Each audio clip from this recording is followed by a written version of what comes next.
Hello everyone. आज हम origin of state theory पर बात करेंगे। पिछले वीडियो में हमने बात की थी स्टेट की इम्पोर्टेंट डेफिनेशन और स्टेट के एलिमेंट्स। इस वीडियो में हम स्टेट थ्योरी को कवर करेंगे, तो चलिए देखते हैं। स्टेट थ्योरी में मेनली दो थ्योरीज पाई जाती हैं। मतलब स्टेट को ओरिजिन को लेके दो तरह के अप्रोच से बात की जाती है। पहला ट्रेडिशनल और दूसरा मॉडर्न। तो ट्रेडिशनल थ्योरीज में divine right theory, patriarchal and matriarchal theory, force theory and evolutionary theory आती है। पेट्रियार्कल एंड मैट्रियार्कल थ्योरी और फोर्स थ्योरी दोनों को सोशियोलॉजिकल थ्योरी बोला जाता है, क्योंकि ये सोशियोलॉजी से निकल के आई है।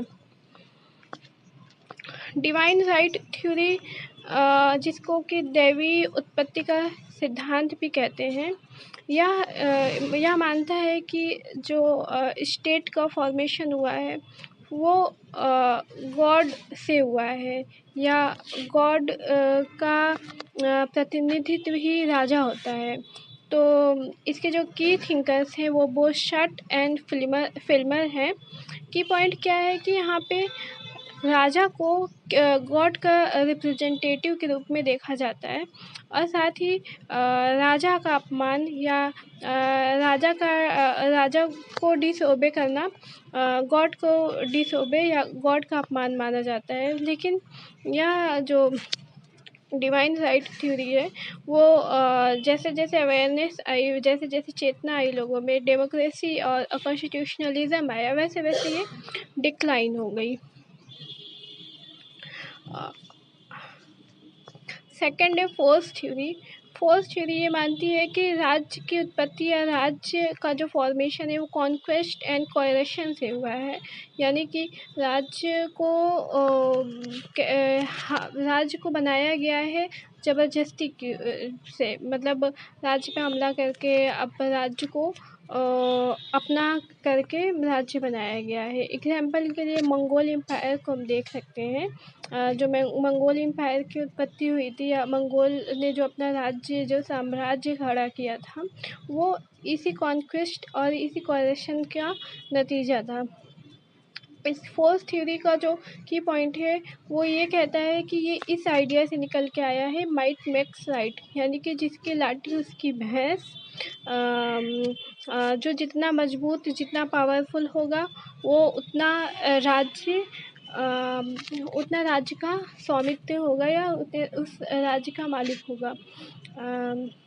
एंड इसको कभी कभी अगर एसोसिएट किया जाए तो हम कह सकते हैं कि पहले ज़माने में एम्पायर्स हुआ करते थे, जो मिलिट्री रूल हुआ करती थी, इसी पे आधारित थी। लेकिन इसको क्रिटिसाइज किया जाता है, या कह के कि यह एक निरंकुश शासन को जन्म देता है और तानाशाही का जन्म होता है। इवोल्यूशन थ्योरी ये कहती है कि राज्य किसी दैवी उत्पत्ति से नहीं बना है, न फोर्स से बना है, बल्कि राज्य धीरे धीरे बना हुआ है। ग्रेजुअली अपने आप राज्य की उत्पत्ति हुई है। इसके जो की थिंकर्स है वो हर्बर्ट स्पेंसर है। इस जो राज्य की उत्पत्ति का जो इवोल्यूशनरी थ्योरी है, इसका इवैल्यूएशन कुछ स्टेजेस से हुआ है।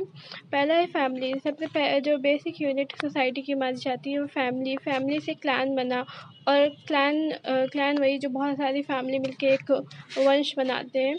एंड क्लैन से ट्राइब बना, और ट्राइब से चीफडम बना, और चीफडम से एक स्टेट की उत्पत्ति होती है। एंड नेक्स्ट है social contract theory. Social contract theory आती है 17 to 18 सेंचुरी में, और ये सोशल कॉन्ट्रैक्ट थ्योरी का जो ओरिजिन हमें देखने को मिलता है वो थॉमस हॉब्स, जॉन लॉक और जीन चैकस रूसो की राइटिंग्स में देखने को मिलता है। थॉमस हॉब्स ने 1651 में बुक लिखी थी लेवियाथन। जॉन लॉक ने लिखी थी टू ट्रीटाइजेस ऑफ गवर्नमेंट 1689 में, एंड जीन चैकस रूसो ने 1762 में लिखी थी द सोशल कॉन्ट्रैक्ट। ये तीनों ही फेमस फिलोसफर्स माने जाते हैं कॉन्ट्रैक्टिनिज्म के, और इनका मानना ये है कि राज्य की उत्पत्ति कॉन्ट्रैक्ट से हुई है, समझौते से हुई है या संविदा से हुई है। ओके, एंड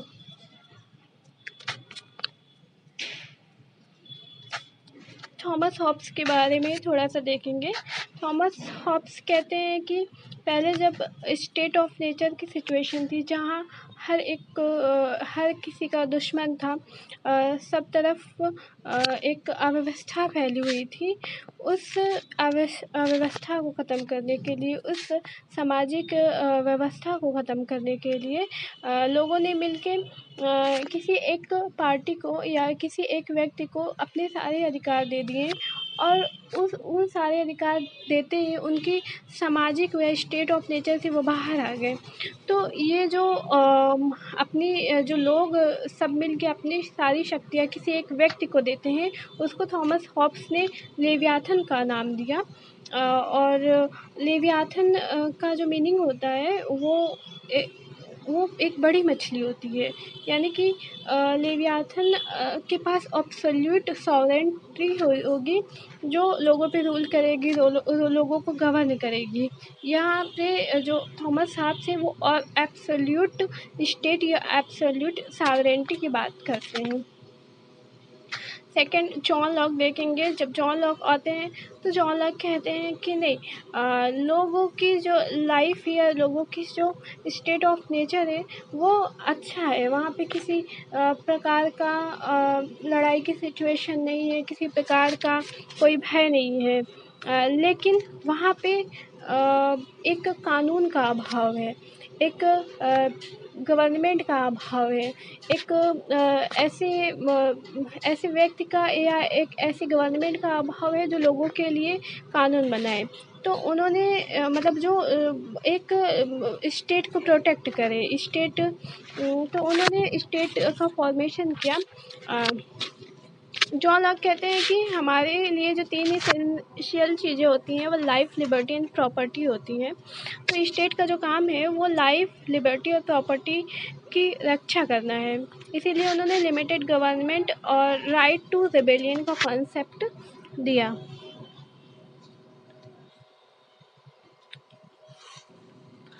फिर जीन चैकस रूसो आते हैं। रूसो कहते हैं कि जो स्टेट है वो स्टेट फॉर्म हुआ है कॉमन गुड से, यानी कि लोगों ने मिल के सारे लोगों ने मिल के एक अपने लिए कॉमन गुड मतलब स्टेट को कॉमन गुड माना और अपनी सारी शक्तियाँ स्टेट को दे दी। इनका जो सबसे पॉपुलर कॉन्सेप्ट है वो पॉपुलर सॉवरेंटी का है।